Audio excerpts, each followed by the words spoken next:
आज पाकिस्तान इस मकाम पर पहुंच चुका है कि अगर हमने आज इस पाकिस्तान पर अल्लाह का दीन और शरीयत नाफिज न की तो अल्लाह न करे पाकिस्तान का अंजाम भी उन मुसलमान ममालिक की तरह होगा जो आज खंडर बनाए जा चुके हैं।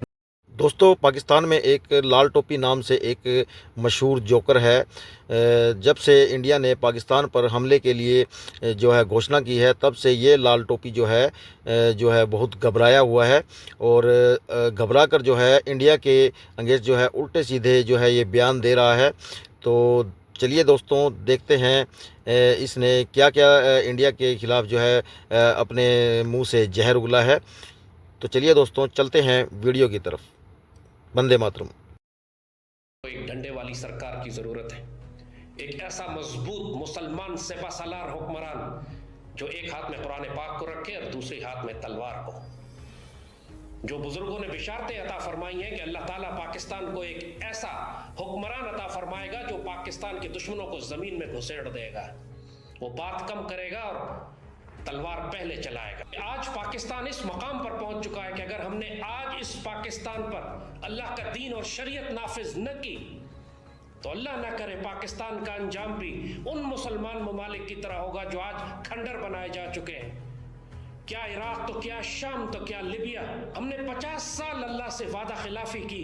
71 के बाद हमें पहली सजा 71 में लगी थी, जब हमारा मुल्क टूटकर अलग हो गया कि हमने अल्लाह से वादा किया था पाकिस्तान बनाते वक्त 50 लाख शहीद दिए थे ये कहकर के मालिक हम ये कुर्बानी इसलिए दे रहे हैं कि हमें तुम हिंदुओं के अजाब से निजात दे कि हम इस खत्ते ज़मीन पर अल्लाह उसके रसूल का दीन नाफिज करेंगे, खिलाफत राशिदा का निज़ाम नाफिज करेंगे। आज अगर पाकिस्तान के मुसलमान सिपहसालारों ने इस पाकसर ज़मीन की हिफाजत नहीं की, इस पर सैयदी रसूलुल्लाह का दीन नाफिज नहीं किया, फिर इसके बाद हमें कोई हक नहीं है कि हम अल्लाह ताला से शिकवा और शिकायत करें कि वो हम पर नरेंद्र मोदी की शक्ल में हलाकू खान भेजता है या जहन्नुम के कुत्तों की शक्ल में खवारिज। अल्लाह उसके रसूल के दीन की सबसे बड़ी पार्टी है।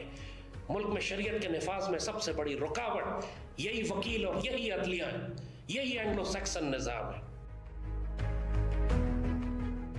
और पाकिस्तान की पार्लियामान सिर्फ डाकुओं, चोरों, लुटेरों और गद्दारों पर मुश्तमिल है। पाकिस्तान की तमाम सियासी जमातों का हाल देख लिया है, हर एक को मौका मिल चुका है। पिछले 15-20 साल से ये कौम जमहूरी तमाशे में बेड़ा गर्क कर चुकी है सईदी रसूलुल्लाह की इस उम्मत का। नापाक और पलीत जमहूरी नमूनों की नहीं।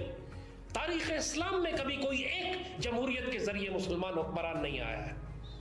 और आज जब पाकिस्तान इस खाना जंगी के दहाने पर खड़ा हुआ है, साफ नजर आ रहा है कि जिस नजरिए पर हमने पाकिस्तान को बनाया था वो नजरिया गुम हो चुका।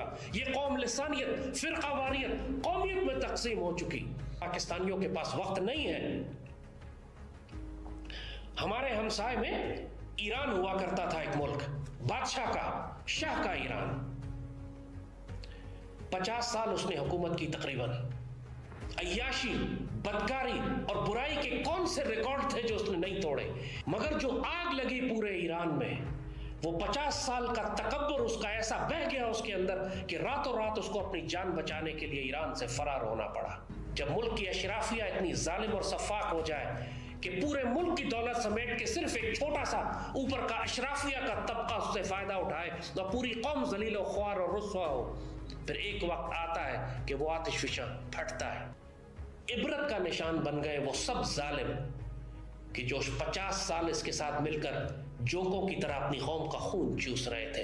हजारों की तादाद में सर काटे गए, फांसियों पे लटकाए गए, चौकों पे लटकाए गए। ईरान की तसल्ली से सफाई हुई। इंसान जो मर्जी इख्तलाफ करे ईरान की पॉलिसीज के साथ, लेकिन ये क्रेडिट उनको पूरा जाता है कि उन्होंने शाह के पूरे निज़ाम की जड़ उखाड़ के अपनी मर्जी का नया निज़ाम कायम कर दिया। पाकिस्तान की इस अशराफिया ने इस मुल्क की हड्डियों का गूदा तक निकाल लिया है। नापाक और पलीत चंद सियासी खानदान है जो मौरूसी सियासत करके ये समझते हैं कि उनके बाप दादा की जागीर है ये पाकिस्तान। कि पाकिस्तानों के 50 लाख शहीद इसलिए दिए गए थे कि यहाँ पर बिलावल और जरदारी और हमजा और मरियम हुकूमत करेंगे। इसलिए पाकिस्तान के मुसलमानों ने कुर्बानी दी थी कि यहाँ जानी बदकार क्रिकेटर हुकूमत करेंगे। वल्लाह ये पाकिस्तान इसलिए नहीं बनाया गया था जहां पर जालिम पूरी ताकत के साथ सईदी रसूलुल्लाह की उम्मत पर जुल्म ढाएंगे। वल्लाह ये रियासत इसलिए नहीं बनाई गई थी। अब वक्त आ गया है कि इस जुल्म को यहीं पर रोक दिया जाए।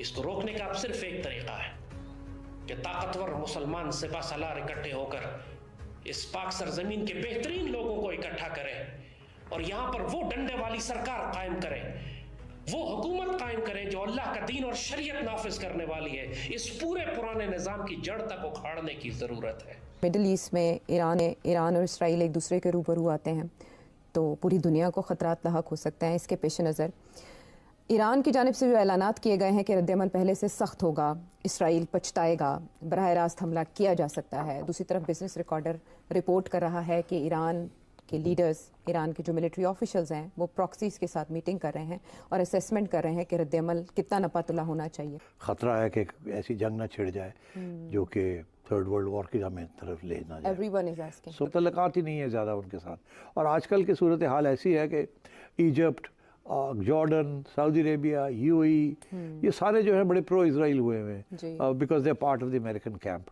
तो इसलिए क्योंकि हम भी उसी कैंप का हिस्सा हैं, because we depend on aid and trade with that camp, तो इसलिए हम थोड़े से मोहतात रहते हैं कि इतनी भी आगे ना बढ़ जाएं कि वो ठेके लेने पड़ जाए और फिर सैंक्शन हमारे ऊपर भी कुछ लाइटनिंग गिर जाए एंड सो ऑन।